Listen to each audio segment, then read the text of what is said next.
Aunque sabemos perfectamente que la audiencia hoy sábado, dentro de una Semana Santa no concluida que termina mañana, y con una audiencia muy reducida, queremos señalar que lo que va a traer como consecuencia que lo vamos a repetir mañana y pasado. Y es necesario decir que aquí en República Dominicana se está viviendo una situación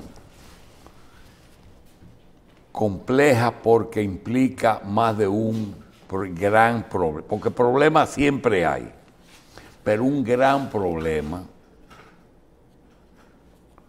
que se complica cuando se convierte en 1, 2, 3, 4 y hasta 5 grandes problemas en que tenemos que cerrar filas, gobierno y gobernados.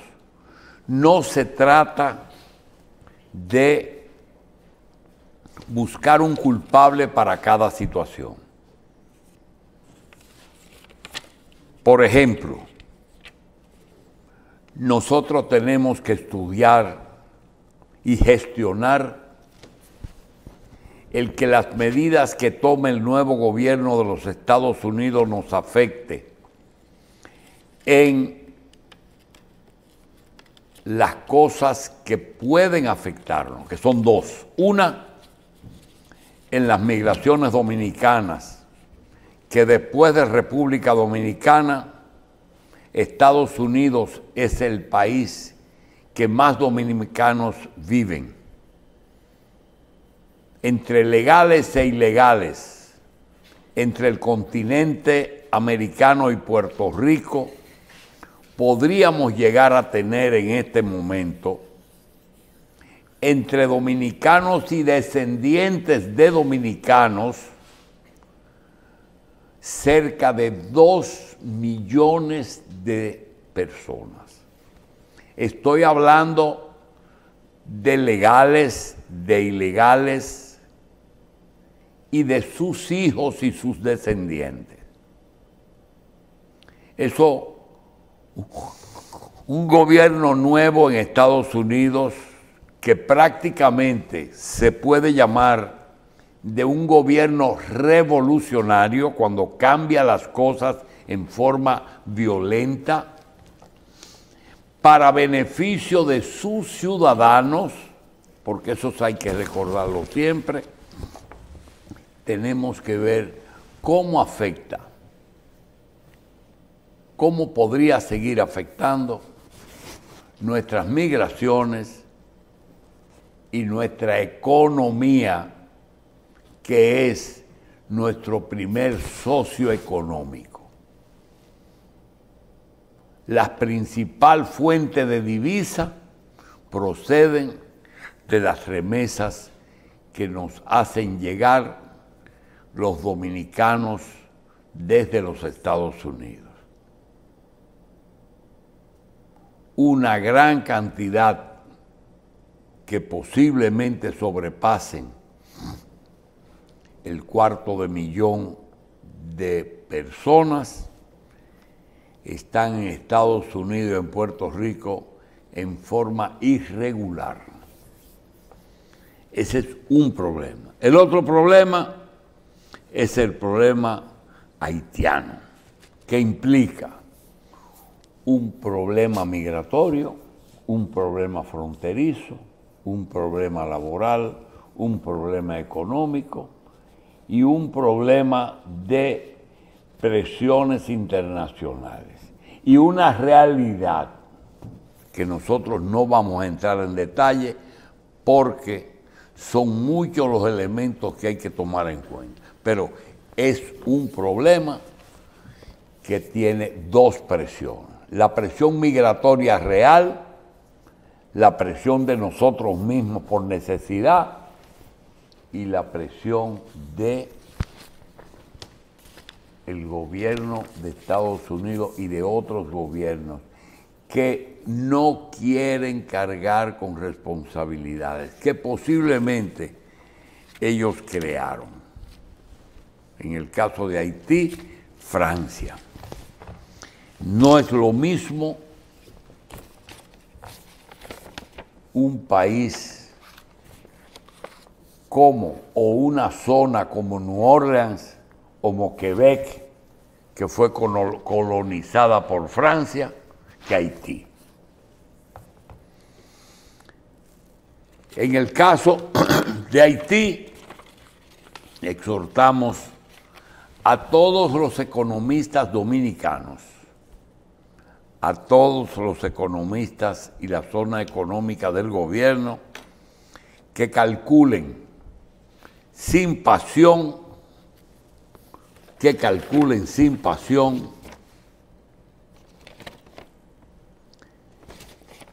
cuánto cuesta,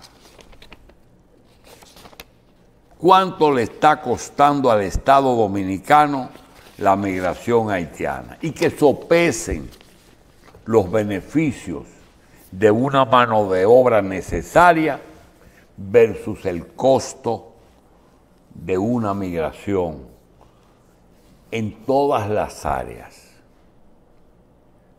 ¿De qué estamos hablando? Solamente la persona que le está hablando contó en el parqueo que se encuentra entre el Teatro Agualuz Angelita y la Dirección de Migración. Un día, no todos los días, un día, llegamos a contar 52 camiones.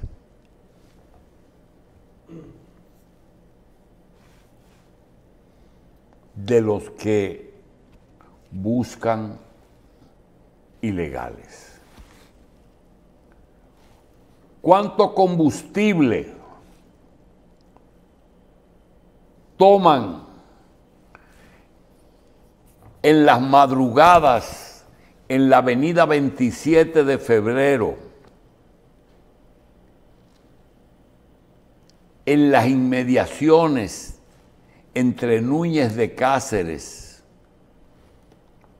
y Carmen Mendoza de Corniel? La bomba que está en ese lugar es la que tiene el contrato para suplirle combustible a migración. ¿Cuánto le cuesta eso al mes y al año? ¿Cuántos hombres militares, inspectores de migración, se requieren para ese operativo todos los días? ¿Cuántas autoridades tienen esos camiones? 1, 2, 5.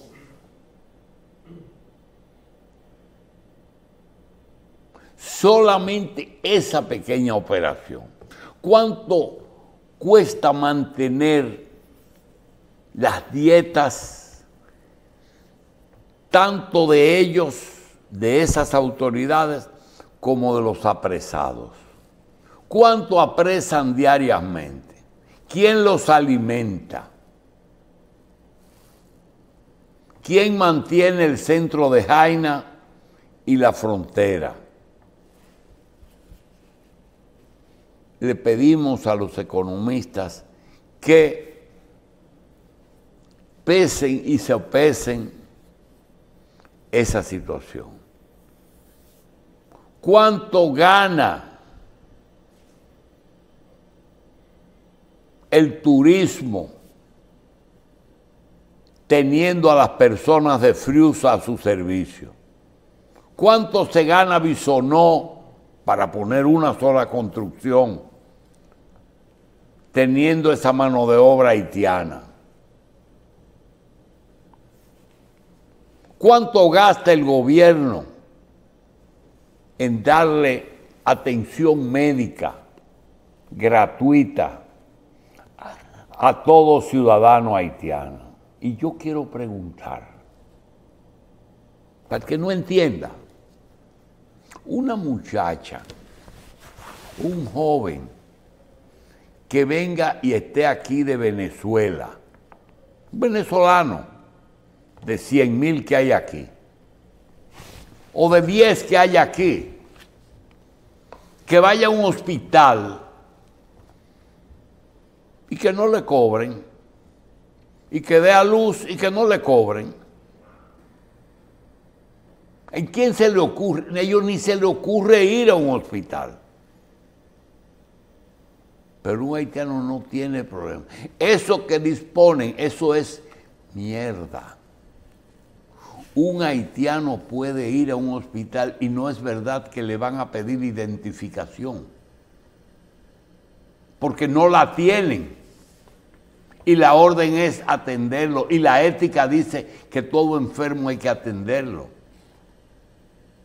Van a preparar ahora la legalización de 400,000 trabajadores. Muy sencillo.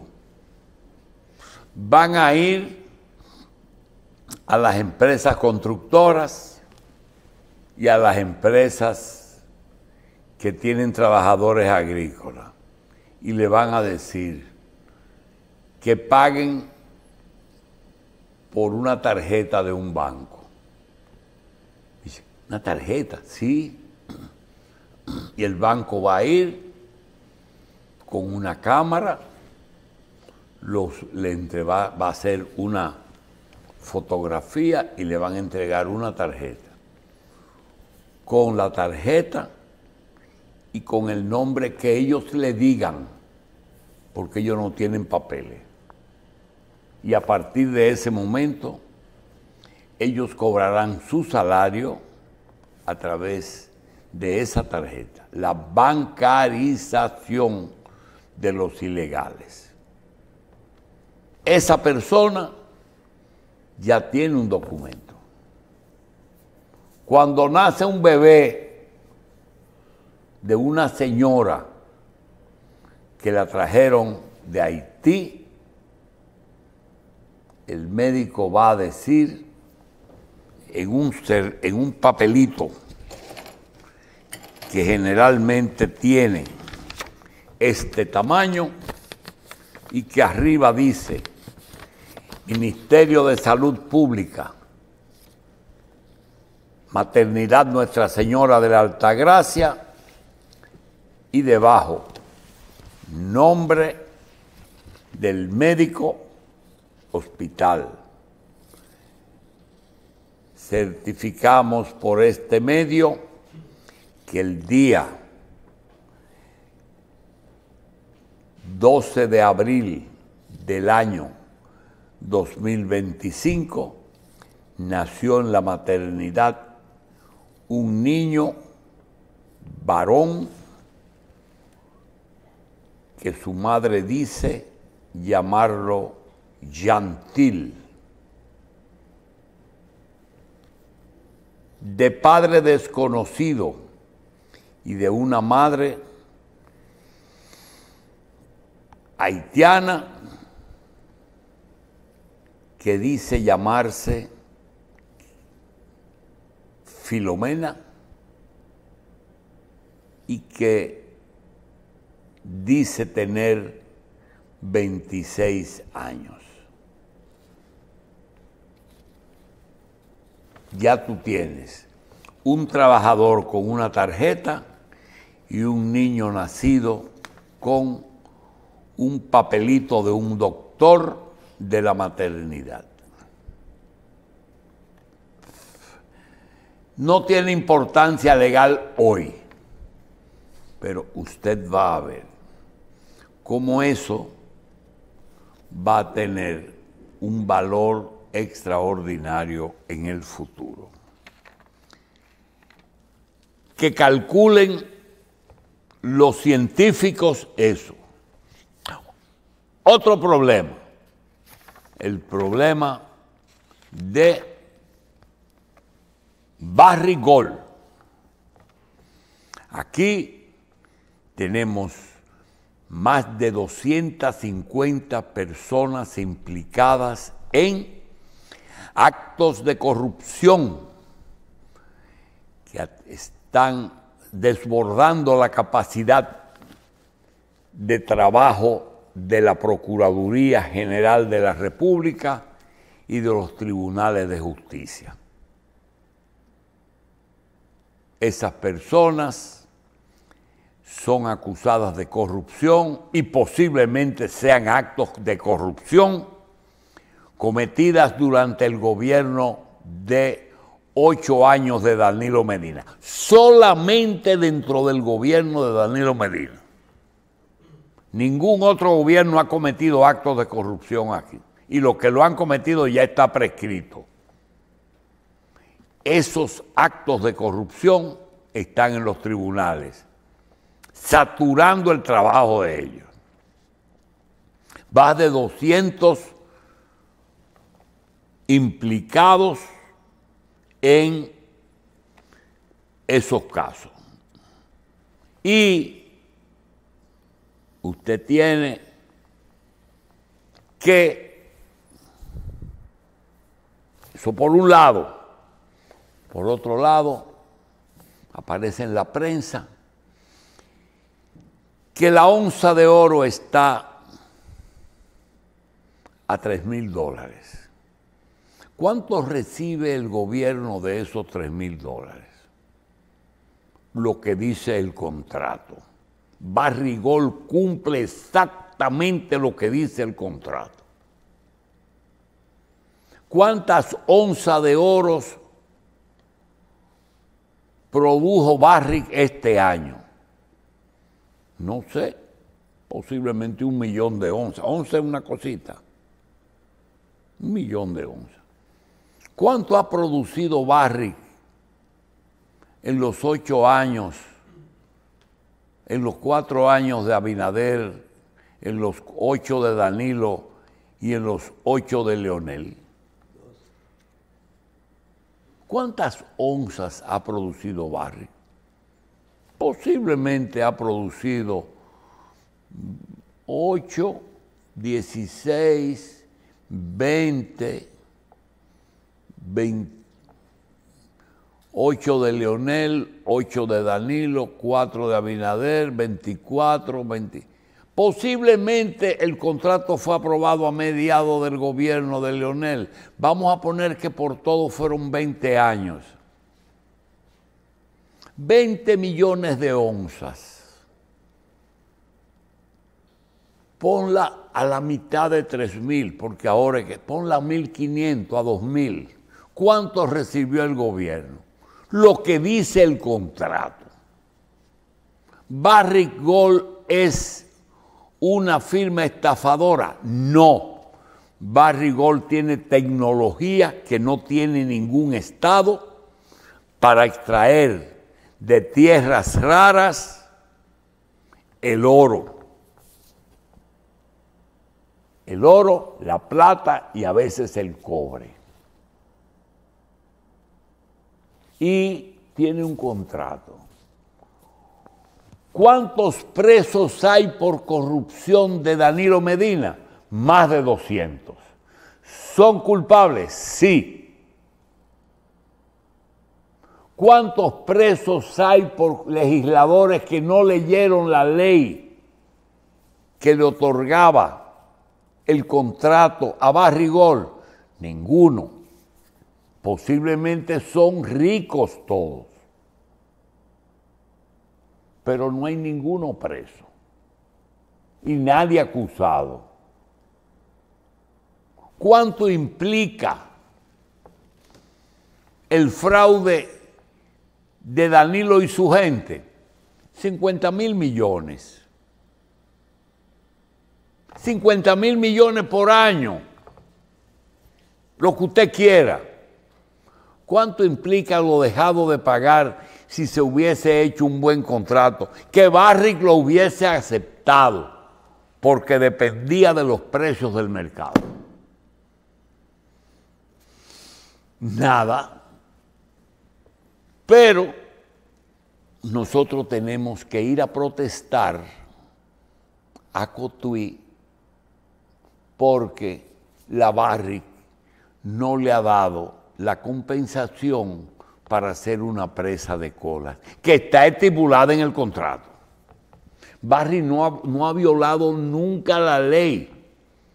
Los que violaron la ley fueron los que hicieron la ley. No te metas en eso. Me quedo en mi casa y no me meto en eso. Entonces, seguimos con el Observatorio de Políticas Públicas de la Universidad, con Fernando Peña, ayudando a los pobres campesinos a que protesten. Esa protesta es en el porcentaje que el gobierno recibe del oro que se exporta. Ellos son los responsables del desalojo y la reubicación de la gente que vivía ahí antes de la Barrick. No es la Barrick.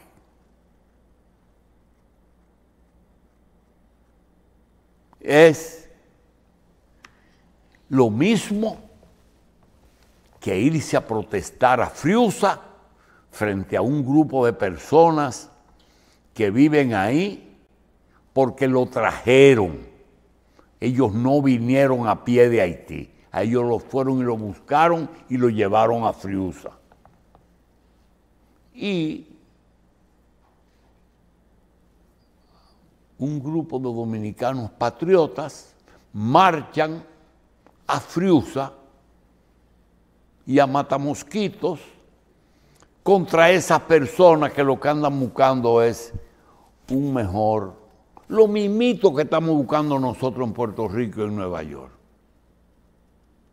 Pero la protesta no es ahí. La protesta es en la Embajada de los Estados Unidos. La protesta es en el Palacio Nacional y en la Dirección de Migración. Ahí es, y en USAID y en la Embajada de Estados Unidos. Ahí es la protesta.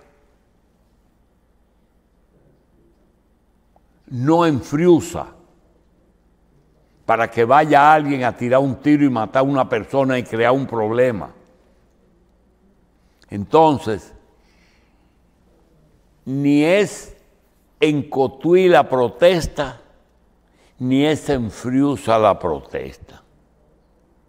Ni es en Jet Set donde va a ser la protesta. Estoy viendo con preocupación que algunos sectores del gobierno podrían empañar la labor que hasta ahora ha hecho el presidente. El presidente hasta lloró. Ahora,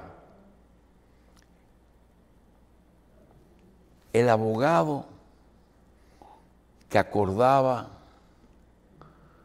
los acuerdos de delación pagada con los imputados del gobierno de Danilo Medina renuncia para ir a ayudar, para defender al gobierno de lo que viene.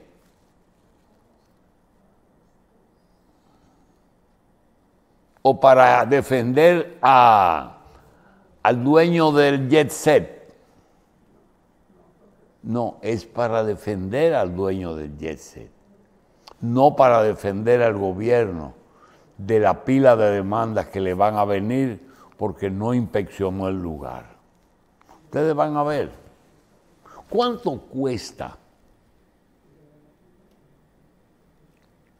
indemnizar 300 personas muertos y heridos con abogados como Seguro, Jorge Luis Polanco, Pancho Álvarez, Valerio, Portes, Melo, Castro, Salcedo, Balcácer, Brito, el CEBIF, ¿Cuánto valen cuando esa gente asuma un grupo de muertos y de heridos? ¿Cuánto le va a costar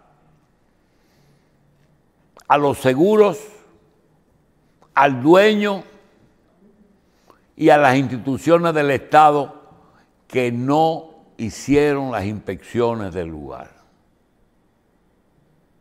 Ayer yo vi un informe de que los aires acondicionados no tenían ductos, que abrían un hueco en el techo y por ahí echaban el aire acondicionado, abriendo un hueco en el techo. Pero Edificaciones no vio eso. Y murió el viceministro de Edificaciones. Y murió el hijo de Obras Públicas.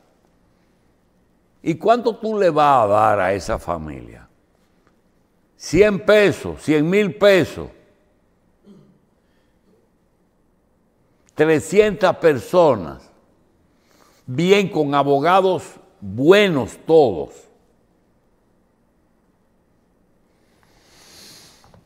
Señores, tenemos, y si como el problema del jet set, el problema de Barrick, el problema de Haití, pero tú tienes un gobierno que tiene una agenda, que él no creó esas demandas. Pero supongo que cuando Abinader aceptó la vicepresidencia que le ofreció Hipólito Mejía en el 12 y le ofreció Hipólito y su papá en el 16 y le ofreció el PRM en el 20, supongo que él dijo, se sentó en el baño de su casa, solito, y dijo, ya yo tengo 12 años postulándome. ¿Qué voy a resolver? Luisito, recuerda que se postula uno para resolver, no para echarle la culpa a nadie. Con la suerte de que le toque en medio de una pandemia. Un ser que hay que estudiar. Le tocó una situación única que es una pandemia. Y le tocó una de las tragedias más raras en la que un techo se cae y mata a todo el que está abajo. Aquí, eso pasó aquí. Entonces, mantener informada a la ciudadanía, para que se sepa, yo no estaba aquí, yo no sé nada y ahora es que voy a saber.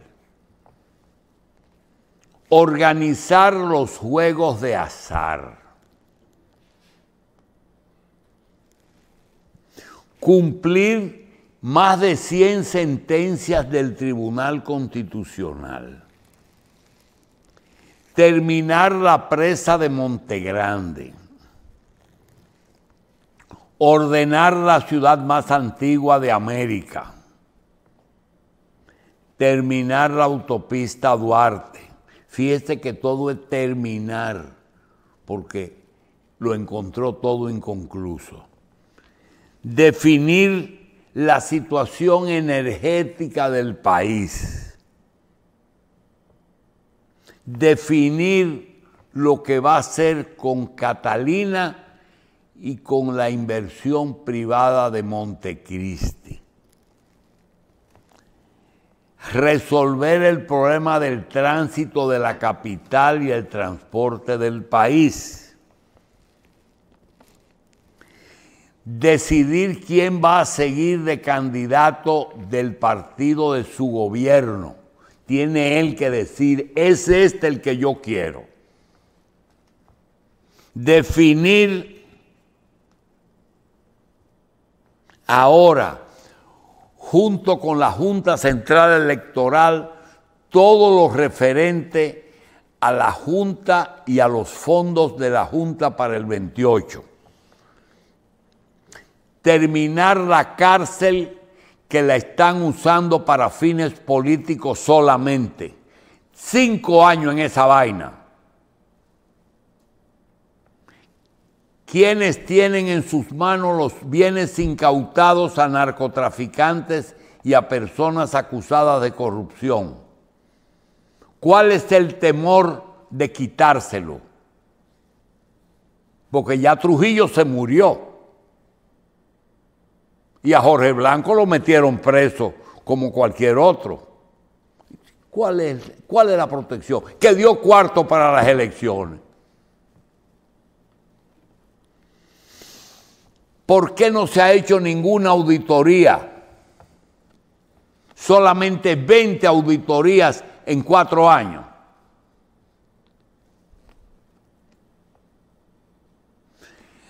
Unos tribunales llenos de juicios, 4 años y no terminan por la cantidad de papeles que han hecho para ver si se prescriben.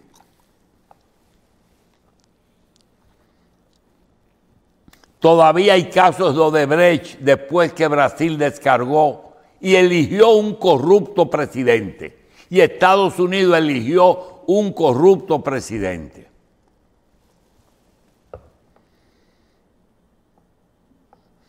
¿Cuándo van a seguir protegiendo a gente de Danilo mientras a otros los retienen? ¿Cuándo se va a poner al desnudo? ¿Y cuál es el misterio en que un diputado tiene más poder que un presidente? Porque 4 presidentes le han dado el poder, porque él le ha dado dinero para la campaña a los 4.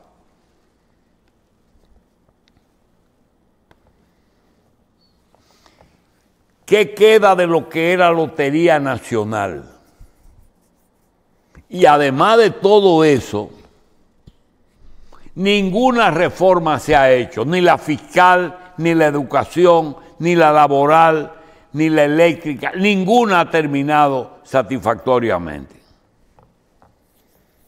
Y nadie se atreve a decirle a los Estados Unidos, por favor, díganos lo que ustedes quieren. Pero ni siquiera tienen que escribirlo, díganlo. ¿Por qué ustedes presionan y tienen 8 años sin embajador? ¿Cuál es la estrategia? Porque Dios le ha quedado chiquito a Estados Unidos. Dios le ha quedado pequeño a Estados Unidos. ¿Qué es lo que está pasando? ¿Y por qué yo lo digo? Yo no lo hubiera dicho si yo hubiera estado más joven. ¿Entonces sabe por qué lo digo? Porque yo no tengo nada que perder. Absolutamente nada que perder. Yo estoy de ñapa. Yo soy un privilegiado. Yo tengo 15 años de ñapa. Así es que yo les deseo suerte. Es lo único que deseamos. Mucha suerte. Y no le digo que Dios nos cuide, porque parece que ya hay gente que ha logrado más, por lo menos, no es que tiene más poder, es que hay dominicanos de poder que le tienen más miedo a Estados Unidos que a Dios, porque el temor a Dios es lo único que nos hace vivir, pero es lo que está ocurriendo.